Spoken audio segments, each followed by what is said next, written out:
Hi,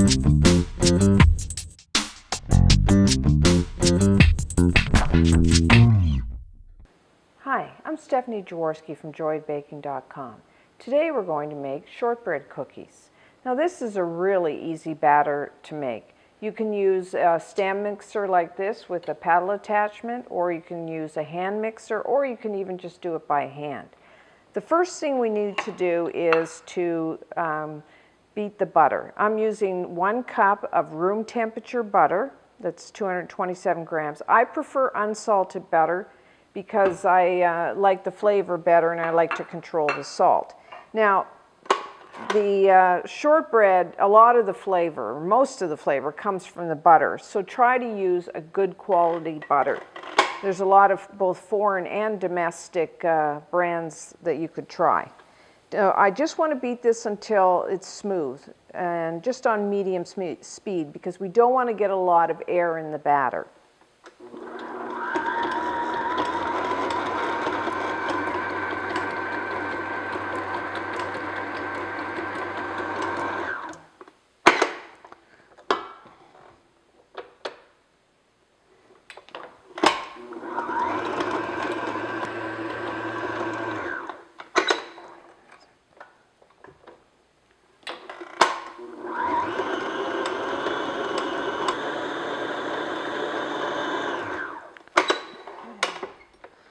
Scrape the sides.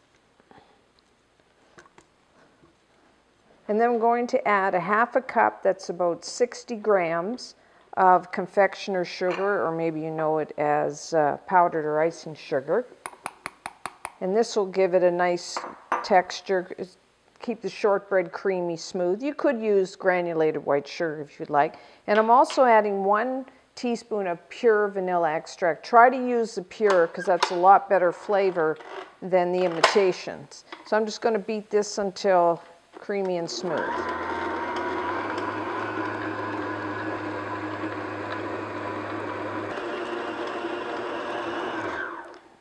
So scrape down the sides.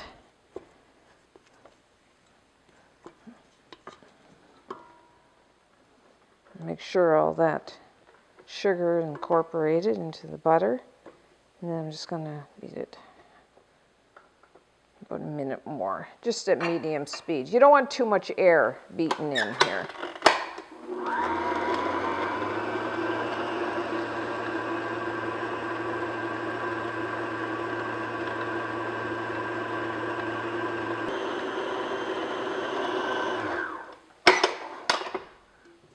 Scrape down.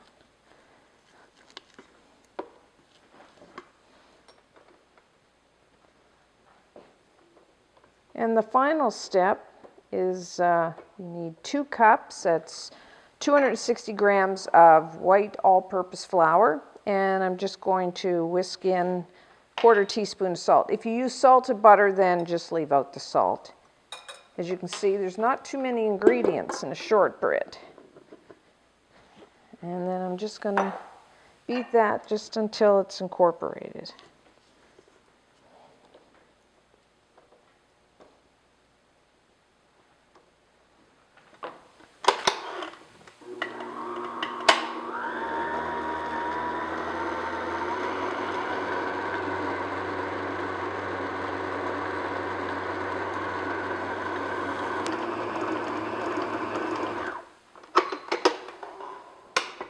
Okay, we're done. As you can see, there's no eggs in this batter. There's no baking powder or baking soda, because we don't want these cookies to rise in the oven. So I'm just going to gather this up into a ball. Now we do need to chill the batter until it's firm, because we are going to roll out the dough and then cut it into cookies with a cookie cutter. You can use a round or heart shape, whatever you want. So I'm just going to empty this onto the counter.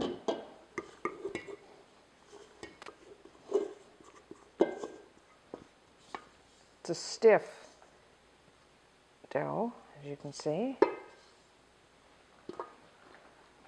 Okay, so so then just gather it to a ball. And then just take a large piece of plastic wrap, or you could use wax paper, and then just flatten it. So that way it would take less time for it to chill. It'd take a few hours in the refrigerator, or you could even just leave it overnight to chill. Okay, wrap that up and into the fridge.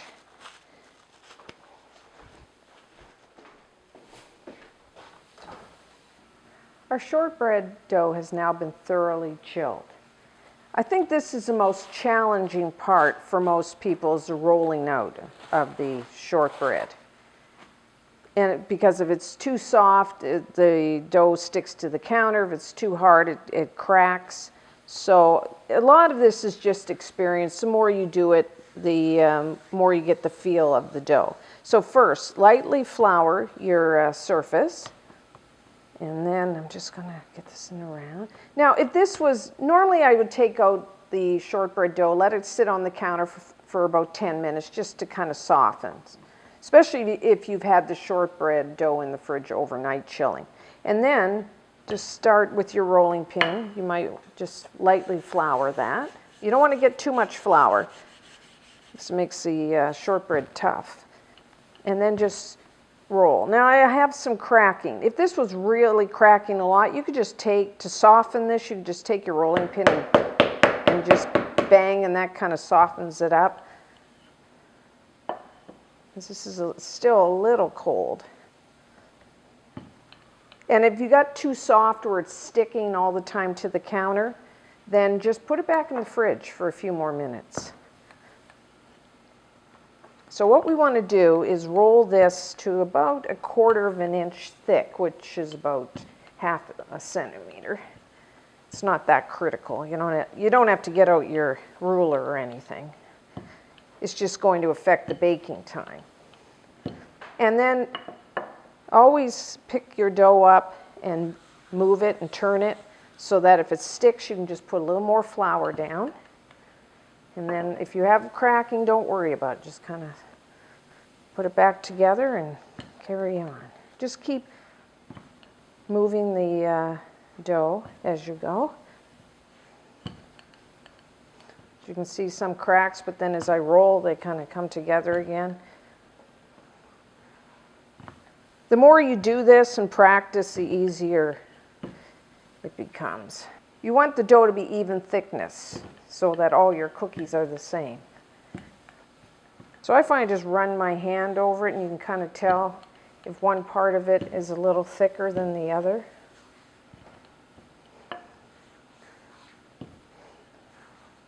Okay, that feels good. So I'm just going to put a little flour on that and the cookies. Now, I would always turn them over, and if there's flour on the bottom, just take a pastry brush and just brush off the flour and put on your baking sheet. Now these don't rise much, or they shouldn't rise at all.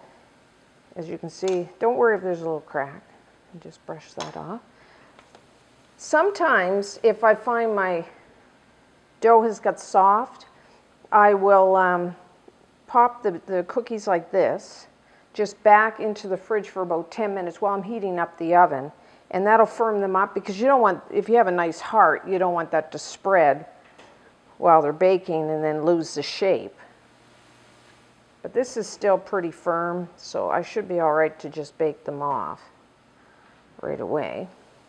Now you want your oven at 350 Fahrenheit, that's 180 degrees Celsius. And you can make these as big or as small as you want. We're going to bake these about 8-10 minutes, or until the edges are a little light brown.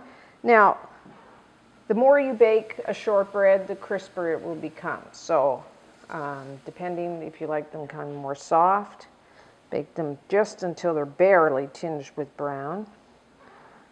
If you like them a little more crisp, then just bake them a few minutes longer.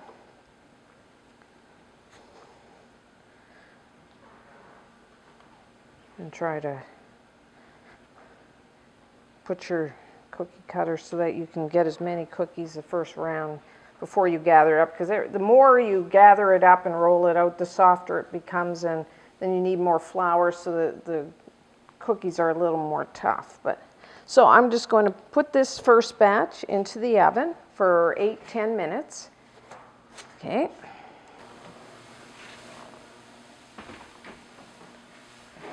Our shortbread are now done. As you can see, the outsides have just started to brown and they're nice and set. So I'm going to let these cool to room temperature while I bake off the second sheet, which I did chill in the refrigerator, and then I'll show you how to dip them in melted chocolate. We are now going to dip the shortbread into melted chocolate. Now you don't have to do this step, but because they're very good on their own, but I really like the combination of buttery shortbread and dark chocolate. So you will need altogether 6 ounces, that's 180 grams, of your favorite semi-sweet or bittersweet chocolate, finely chopped. Now put 3 ounces, that's 90 grams, in a heat-proof bowl and place that over a saucepan of simmering water. Now we're just going to melt this slowly, and then we'll take that off the heat. Okay, our chocolate has now melted. Just remove it from the heat. And then we are going to slowly add, just put in a little bit of milk of the rest of the chocolate, let that melt, stir it in, and then just continue until all of the chocolate is melted. This is called like a quick temper, and this prevents blooming, which is a white film that will sometimes form on the chocolate when the cookies are stored, so this prevents that.